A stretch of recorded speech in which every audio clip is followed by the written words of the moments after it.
Good morning, everyone. We're going to get started right away today because I have so much to teach you and only a little bit of time to teach you in. So hold on to your hats because we're going right into that learning. Okay, today we are going back to something that we did a few weeks back. I'm going to show you the word and then I'm going to say it and see if that helps jog your memory. Okay, if that helps you remember. Here we go. Characters. Characters. Do you remember this word? Remember what characters are? Let's see if you're right. Characters are the people, animals, or things that are inside a story. Okay? Now, do you remember what characters do? I'll give you some hints with some visuals, okay, with my hands.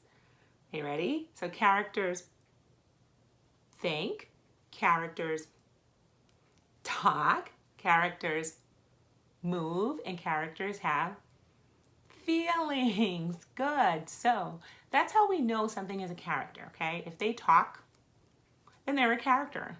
If they move, if you read a story and the thing is moving, then it's a character, okay? You're hearing their thoughts. The author's talking about their thoughts. It's a character, okay? So anytime that something thinks, talks, moves, or has feelings, then they are characters in a book, okay? So let's see what we're doing with characters today. You ready to get to that learning target? Let's go. You only have one. Here we go. I can identify a character in The Paperboy. Yes, we haven't read a book in so long, so I'm glad that I'm reading this book to you. So, very simply, looking for characters inside this book, okay? Now, I'm not going to do all the work for you. You're going to take that knowledge to your humanities group. I'll tell you that at the end when I finish reading this book. So, The Paperboy by Dave Pilkey, okay? And again, he's the only name I see here. So that means he's the author. What does the author do? Writes the words. And he's also the illustrator. What does the illustrator do? Draws the pictures. And you'll notice there's a medal here. That means that he got an award for his illustrations. That's a Caldecott Award, okay? You'll learn more about that later in your years, but I just wanted to show you that that's why that's there. Okay, so let's start reading. So that means the illustrations in this book are going to be really beautiful because he won an award for it. Okay. The mornings of the Paperboy are still dark and they are always cold, even in the summer. And on these cold mornings, the Paperboy's bed is still warm and it's always hard to get out, even for his dog. Okay. Have you ever felt that way? Like, ooh, it's so cold and my bed is so warm I don't want to get out of my bed? Yeah, so does the Paperboy. But they do.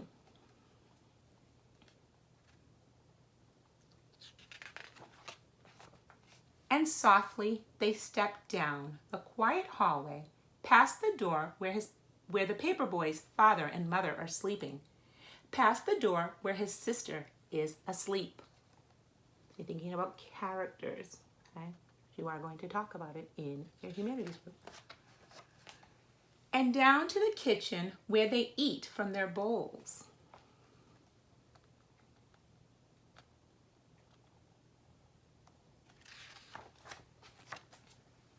And out to the garage where they quickly fold their papers, snapping on green rubber bands and placing them in a large red bag.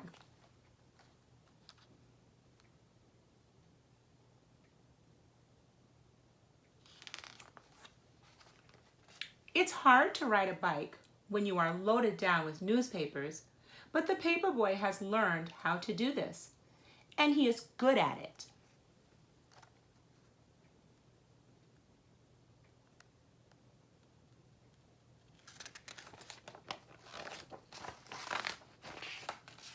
The Paperboy knows his route by heart, so he doesn't ever think about which house to pedal to. Instead, he is thinking about other things, big things and small things, and sometimes he's thinking about nothing at all.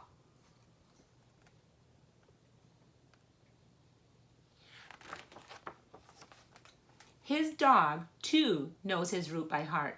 He knows which trees are for sniffing. He knows which bird baths are for drinking, which squirrels are for chasing, and which cats are for growling at.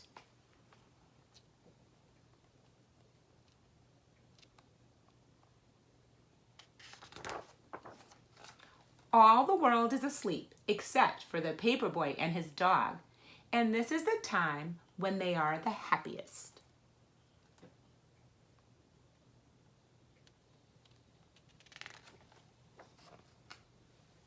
But little by little, the world around them wakes up.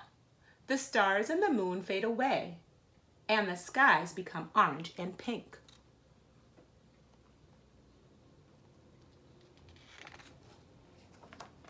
And when the paperboy has delivered his last newspaper, he and his dog race home, and his empty red bag flaps behind him in the cold morning air.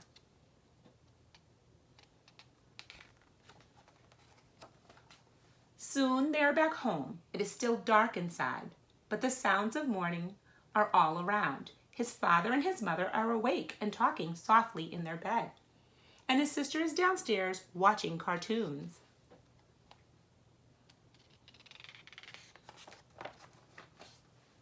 And back inside his own room, the paperboy pulls down his shade and crawls back into his bed, which is still warm. And while all of the world is waking up, the paperboy is going back to sleep, and his dog is sleeping too. Their work is done. And now is the time for dreaming. Okay? So now what you're going to do in your humanities group, you're going to think about a character that you met inside the story. And you are going to talk to your crew about what characters are and what they do. And then you will get your journal out and you will illustrate. That means you will draw a character from this story. Okay? Your teacher will tell you more about what you're doing. And I'm excited to see BSU very soon. I know that Miss Palmieri is excited to see RIC very soon, and Miss Stanford is also very excited to see UEM very soon. So we will see you in a little bit. Bye.